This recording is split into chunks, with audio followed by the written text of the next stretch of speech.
Maayong adlaw ka Marites. Today's video is about sa mga asawa ka Marites. So magbista ka Marites about sa mga asawa nga kanang mahigugmaon kaayo sa kalibutanon nga mga kanang mga kalibutanon ba nga mga gamit, mga kalibutanon nga bandi, kanang mga palabi sa mga kalibutanon nga wala na jud nahisubay sa pulong sa Ginoo. So magbasa ta, magbistag Bible ka Marites diri sa Genesis 19 verse 24, 25, 26. So sa kinabuhi ni sa asawa ni Lot ka Marites, kung unsay nahitabo sa panahon nga gisunog sa Ginoo ang Gomora ug ang Sodoma, tungod kay kung atrasan nato ni diri ka Marites nga istorya is kanang na kuan na ba nalulong na sa mga bisyo katong gaunay natong mga lalaki versus lalaki, babayi versus babayi. So gipalakaw gipadagan si Lot ani nga time ka Marites tungod kay sunugon sa Ginoo ang Gomora ug ang Sodoma, tungod kay nahinayak na jud sa kanang kadautan sa mga tawo daaring dapita.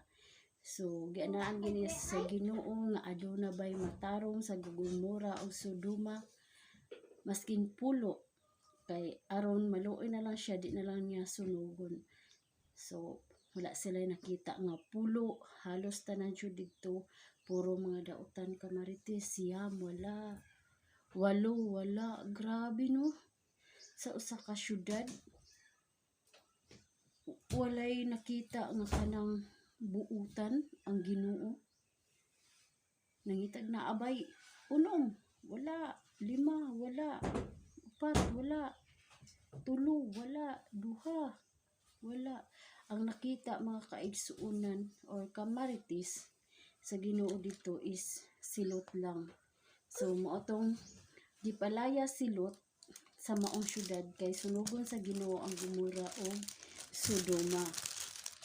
So maskin ang asawa gani ani ni Lot na apil sa hiagom sa silot tungod kay nawili pa siya sa mga bahandi diri sa kalibutan. So dili kay ta magpalabig mga bahandi, ilabi na natong mga asawa, di ba? So ninana sobra rata ka ambisyosang mga asawa. So maabot di ang time nga mahimo di itang asin kay tungod kay nawili pata sa mga bahandianon ni ining kalibutan na. So isip pod nga asawa no, kung ako lang pod, kung gusto lang jud po kuno nga mo full support sa simbahan or sa ministry, kalang akong kasing-kasing gusto, pero ang panaglanan mo ay lisod ka Marites.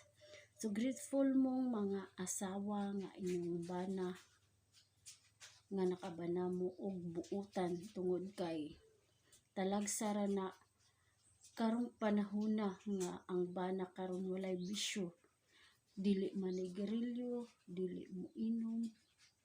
Sanin anak ka Marites, magpasalamat mo anak sa Ginoo tungod kay sa 100 nga tawo isa ra nga nin anak nga lalaki. So ilabi na wala kay bisyo. Ikaw bana wala kay bisyo. Ang kulang na lang nimo is dawaton nimo si Jesus sa imong kinabuhi as Savior. So grateful ta mga asawa nga ang bana nga nakita tag nin anak nga klase sa bana, tungod kay talagsa na lang kaayon sa kalibutan ang mga bana nga nin anak. So magsigot tag asawa mga kamarites is kana bitaw mga sobra ra kaayo sa kaugalingon, sobra ra sa aritis, mga kwintas, kanang mga luho na kay ba, in short luho na kaayo nga kana day mga kamarites mauna siya kuan nga igabot nga inig hukom sa Ginoo sa kalibutan mo nay makapahimo natog asin. So atong basahon no, magbistag Bible kamarites diri sa Genesis ano siya kamarites, maayong balita Biblia diri sa Genesis 19 verse 23 to 26 akong basahon. Sa pagkasubang diretso ta sa 24, gipaullanan sa Ginoo ang nagsigang asupre ang Sodoma ug ang Gomora. Gilaglag 25, gilaglag sa Ginoo kini mga syudara ug ang tibuok walog lakip ang tanang mga tawo sa mga syudad ug ang tanom ni adtong dapita. 26 apan ang asawa ni Lot nagsunod kaniya milingi ug nahimo siyang haliging asin. Hallelujah. So nin-ana kay tungod milingi siya mga kamarites tungod kay nawili pa siya sa bahandi ning kalibutan na. So nin-ana nga grateful gani ang asawa ni Lot tungod kay nakabana siya og bata nga bana nga buutan. So ang ato ang tigumon mga kamarites kanang mga langitnon nga bahandi.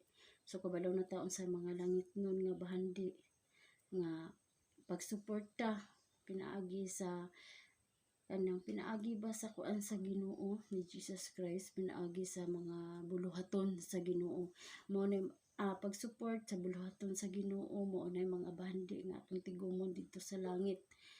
Dili ta magtigom og mga bahandi diri sa kalibutan ilabi na sa mga maluho nga mga butang tungod kay sunugon ra na sa Ginoo inig abot sa panahon. So nin-ana kamarites manghinaot ko nga naamoy nakat-unan nga mensahe karong adlaw kamarites nga dili palabi ta sa mga luho ilabi na tang mga asawa kay tungod kay sunugon ra sa Ginoo. So kung nahisgutan man to nako ganiya kamarites kung dili lang jud lisod og financial, ako yung ikapasalig nga mo full support ko sa ministry kaso lang na ako'y isa ka book college, na ako'y grade 12, na ako'y grade 11, na ako'y grade 4, na ako'y daycare. So na ako'y 5 ka estudyante kamarites. So nin-ana nga dili kaayo ko ka-support, di man ko luho sa mga butang labi na sa kaugalingon kay pagitugutan sa Ginoo nga mo full support ko sa ministry tungod kay napakoy daghang estudyante dahil ang amo ang panginabuhi kamarites gumara mo nang panginabuhi namo kamarites guma kana dana kamarites gumahana. So kabalo ba mo kamarites pilay presyo sa guma karon is 29. So mabuhi 29 ang presyo sa guma, mahal kaayo ang palitunon mga kamarites. Dayon kabalo na jud mo mahal kaayo ang bugas, mahal kay mga palitunon. My God, kung wala kay Ginoo sa imong kinabuhi, kung wala gisintar si Jesus sa inyong kinabuhi, gubot, depres, sipok pirmi ang ulo tungod kay grabe bisig nabatian na ninyo mga kamarites kung unsa na jud kalisod sa panahon karon, no? Very lisod jud kaayo kamarites. So nin-ana ra nga manghinaot ko nga naay mga nakatunan mo karon nga mga kamarites nga interest ang inyong bana nga nagpagamit sa Ginoo. Grateful mo na sa Ginoo tungod kay talagsara kaayo ang lalaki karon nga magpagamit sa Ginoo. Talagsara ang lalaki nga maadtog simbahan. My God, kasagaran sa mga lalaki asa nyo makita rong panahon na. Kamo na lang dyan mag-judge, dili bawal man ta maghukom pero kamo na lang jud Nga grateful jud ka imong mga asawa nga ang inyong bana nagpagamit sa Ginoo karong panahon na kay grabe ka worse na ang kalibutan karon. Maabot ang time nga masuko ang Ginoo. Yes, ang Ginoo gugma pero maabot ang time nga masuko siya. Siya nagahimo sa kalibutan, siya po'y magalaglag niini. Siya naghimo sa kinabuhi, siya po'y kuha niini. So na kamarites, bye-bye, God bless. Manginaot ko nga namoy nakatunan this video. Please follow this page. Please subscribe this YouTube channel. Salamat sa mga nag-subscribe na. Salamat sa nag-follow na. Manghinaot ko nga ang pulong sa Ginoo. Okay. Lisod na kaayo nga sa tanang higayon. Sunugo na gyud sa Ginoo ang kalibutan tungod sa mga dautan na gyud ang mga tao kung asa na gyud sila nga dalan nagsubay karong panahon. Amen.